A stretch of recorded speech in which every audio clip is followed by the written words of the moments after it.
Queridos amigos, bem-vindos ao esboço da lição da Escola Sabatina. Estamos muito felizes de compartilhar esses momentos especiais para dialogar um pouquinho sobre a lição da Escola Sabatina, especificamente agora relacionado com o tema do discipulado. E o título da lição desta semana é A Ceifa e os Ceifeiros. E é a lição número 12.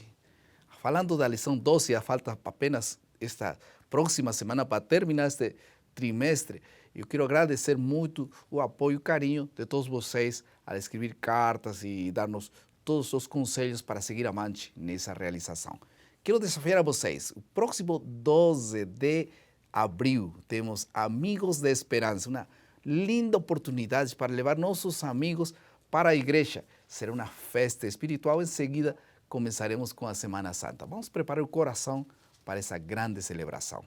Vamos a ter uma palavra de oração, mas vou apresentar nossos convidados desta ocasião. Pastor Emílio Abdala, que é nosso colega de trabalho na área de missão global na União Central Brasileira. Bem-vindo, pastor. Obrigado, pastor Edson Choque. Também está conosco o pastor Everon Donato, quem coordena as atividades de discipulado na divisão e é diretor de Ministério Pessoal para toda a América do Sul. Bem-vindo. Muito obrigado, pastor. Vamos a fazer uma oração e vamos dar continuidade ao nosso esboço. Deixe-me fazer a oração agora. Querido Pai, muito obrigado por este momento especial. Acompanha-nos e guia-nos para entender bem em que consiste a colheita que o Senhor quer que nós façamos neste mundo. No nome de Jesus. Amém.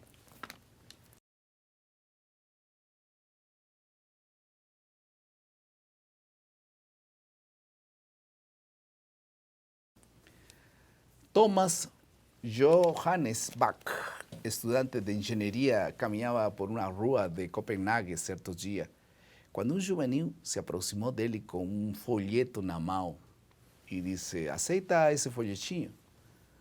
Ele tem uma mensagem especial para o senhor. Olhando para o folheto, Thomas viu que era religioso. Não estava interessado e não gostou de ter sido parado na rua por causa de um folheto. Por que você incomoda as pessoas com a sua religião? Quis saber ele, sou perfeitamente capaz de tomar conta de mim mesmo e posso fazer o que eu quiser, não precisa que alguém se aproxime de mim. Como o rapazinho continuasse com a mão estendida, Thomas pegou o folheto de modo grosseiro, rasgou e colocou no bolso. O garoto virou-se e foi embora, muito triste. Mas Thomas não conseguiu tirar os olhos do menino. Dirigindo-se ao vão de uma porta, o juvenil curvou a cabeça e orou, silenciosamente. Thomas observava e percebeu que lágrimas corriam pela face do menino. O coração de Thomas foi tocado ali. Estava alguém que se importava tanto com sua alma, a ponto de oferecer-lhe um folheto, e ele havia rejeitado. A partir daquele momento, a vida de Thomas tomou um rumo diferente e, em vez de tornar-se engenheiro, tornou-se missionário na América do Sul. Entender que nós não usamos o Espírito Santo, é Ele que nos usa. Esse é o foco da lição desta semana. Só assim será terminada a grande colheita. Vamos a passar à segunda parte do nosso esboço, que é a compreensão.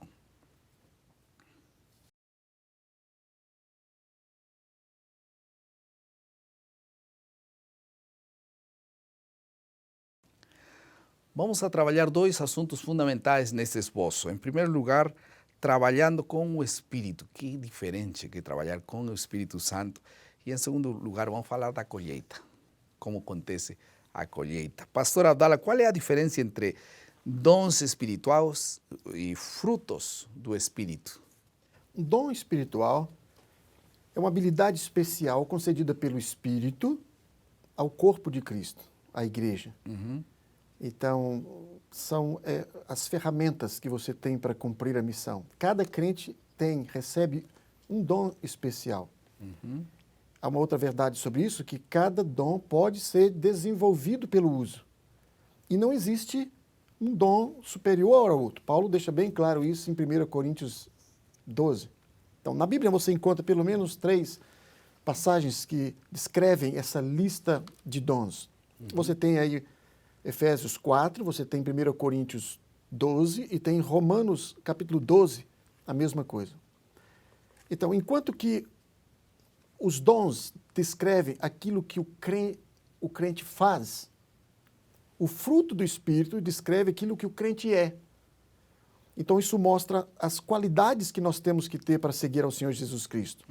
Enquanto os dons nós podemos ter um ou dois, no fruto nós precisamos ter todos. Amor, paciência, temperança. Há uma lista enorme de dons, dos frutos do Espírito. Eu poderia comparar da seguinte maneira. Uma pessoa que trabalha numa empresa, ela tem que ter um dom. Ela é balconista. Então, ela precisa ter um só dom, um ou dois. Mas ela precisa ter todas as características. Ela precisa ser honesta, prestativa, trabalhadora. Então, o crente pode ter um ou dois dons, mas ele precisa ter todos, todo o fruto do Espírito Santo. Agora, para ser evangelista, para transmitir uma mensagem, eu tenho que ter dom. Como funciona isso? Porque alguns dizem, eu tenho o dom de evangelista, mas posso cantar. Meu dom é cantar. Eu vou dedicar-me a cantar.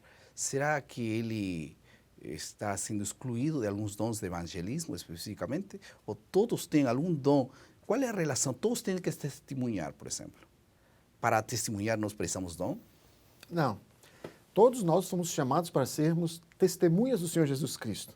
De uma maneira ou outra, podemos testemunhar usando diferentes dons. Ok. Agora, eu entendo que isso independe do dom, como disse o pastor Abdala. Ellen White diz que todo verdadeiro discípulo nasce no reino de Deus como um missionário. O livro Serviço Cristão, ela fala sobre isso. Então, se eu sou discípulo, eu devo testemunhar, devo ser um missionário, eu devo levar a missão de alguma forma para o meu semelhante. Isso independe do meu dom espiritual. Agora, tem também os talentos, que são habilidades especiais. Porque dom é habilidade? O dom é concedido pelo Espírito. O talento é concedido pelo gene. A habilidade. Sim. Né? Ambos precisam estar a serviço de Deus. Por exemplo, uma pessoa... Quando está no serviço de Deus, se torna um dom, então. Sim, por exemplo, um talento. Uma pessoa pode receber o dom de línguas, uma habilidade sobrenatural de falar em um momento especial. Mas ela também pode ser dotada pelo gene com a habilidade de um poliglota.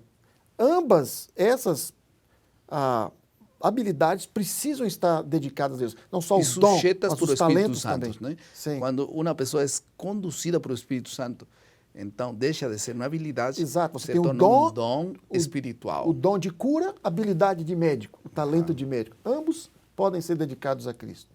Tá bom. Agora, então, como é que funciona o processo aquele pelo qual as pessoas são conduzidas finalmente a um crescimento espiritual? Porque estamos falando da colheita agora.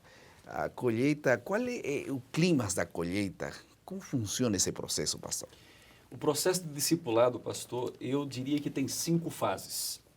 A primeira fase é a semeadura e a segunda fase é o cultivo. Em 1 Coríntios 3, verso 6, você encontra lá Paulo dizendo, né? Eu plantei, Apolo regou, Deus dá o crescimento. Então, você vê aí distintas fases. Semeadura e você vê a outra fase, o cultivo. Agora, além da semeadura e do cultivo, você tem a fase da colheita. Esse é o momento em que os frutos estão maduros, o coração está pronto para ser colhido para o reino de Deus, a pessoa está decidida, então ela deve ser colhida. Mas é aí que para um processo de discipulado? É uma pergunta, será que para aí? Não, de forma nenhuma. Depois da colheita, ainda há pelo menos mais 2 fases. A fase da permanência e a fase da reprodução. É isso que diz o livro de João, no capítulo 15, e o versículo é o versículo 4. O apóstolo João, o evangelista, diz assim, permanecei em mim, e eu permanecei em vós, palavras de Cristo. O ramo de si mesmo não pode produzir fruto, se não estiver na videira. Permanecei. Veja, essa palavra indica que não apenas devemos colher frutos para Deus, mas esses frutos devem permanecer. E eles devem permanecer, e esta permanência é uma permanência de qualidade, Porque no verso 5 diz assim, aquele que permanece em mim e eu nele, esse dá muito fruto. Aí entra a quinta fase, que é a fase da reprodução. Então, um discípulo que está nesse processo, ele vai passar pela semeadura, pelo cultivo, pela colheita, mas ele vai permanecer e vai gerar novos discípulos para Deus. E nosso erro é esse, né? Só parar quando ele realmente é batizado e quando apenas está começando a vida, né? E ali onde achamos que já concluiu nossa labor. O pai, por exemplo, passa 9 meses grávida, a mãe, né? E depois que nasce, ok, já cumprimos função, se vira. Ninguém deixaria a criança aí jogada. Não caminha, não sabe fazer nada. É um momento para continuar seu crescimento. Não é só um obstetra. Não né? é um obstetra, exatamente. Vamos a passar agora à terceira parte do nosso esboço, que é a aplicação.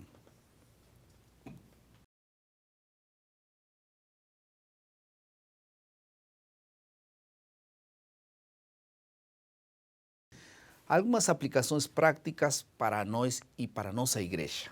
Por exemplo, tua igreja tem algum projeto voltado para cuidar das crianças espirituais que nascem na fé? Pastor Évero, que plano tem a igreja para cuidar dessas crianças na fé, que nascem no batismo? Não é razoável gerar filhos para Deus e abandoná-los.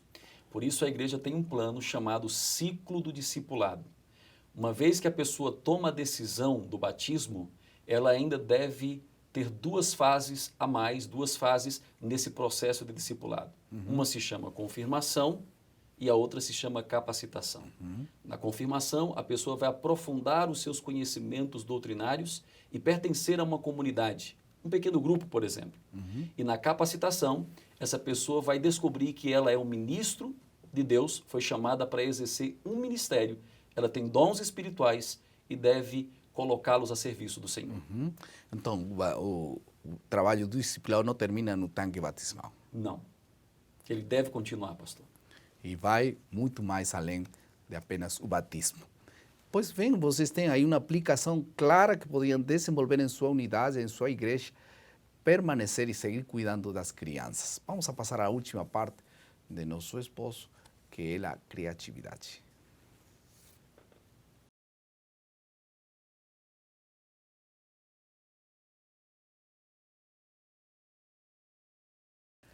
Os agricultores sabem que os campos estão maduros. Os líderes espirituais podem descobrir que os campos espirituais estão maduros. Algumas vezes as colheitas não acontecem nas datas programadas pela igreja, sino todo o tempo. É tempo de colheita, as pessoas maduram, são colhidas e então vão começar a crescer. Algumas pessoas são colhidas antes de tempo. Outras pessoas são colhidas depois e não é bom tampouco. Cada tempo de maturidade tem seu lugar para fazer esta colheita. Por favor, trabalhemos por pessoas permanentemente, não por programas, sino para salvar pessoas. Cada unidade de ação, cada pessoa teria que ter sempre, permanentemente, um projeto para alcançar alguma outra pessoa. E nós estamos insistindo muito nisso. Parece reiterativo, todas as vezes termina a lição com isso. E eu estou desenvolvendo aqui, juntamente com várias pessoas, o esboço da lição da Escola Sabatina, e parece que sempre que chegamos no final da lição, caímos na mesma coisa, porque não há outra ação que Deus nos pede. Temos que tomar decisões em favor de nossa salvação, da salvação de muitas outras pessoas. E para isso nós temos que ajudar a desenvolver pessoas. Preocupa-te por alguém, ora por alguém e ajuda a chegar ao céu alguma pessoa. A maior satisfação do ser humano é quando a pessoa é colhida. A maior alegria é quando nasce o filho. Tem esse privilégio. Vamos orar. Querido Pai, muito obrigado por esta lição. Dá-nos o gozo e a alegria de poder gerar filhos para a honra e a glória de Deus, até que alcancem a maior bênção que encontrasse contigo para sempre. No nome de Jesus. Amém, Senhor.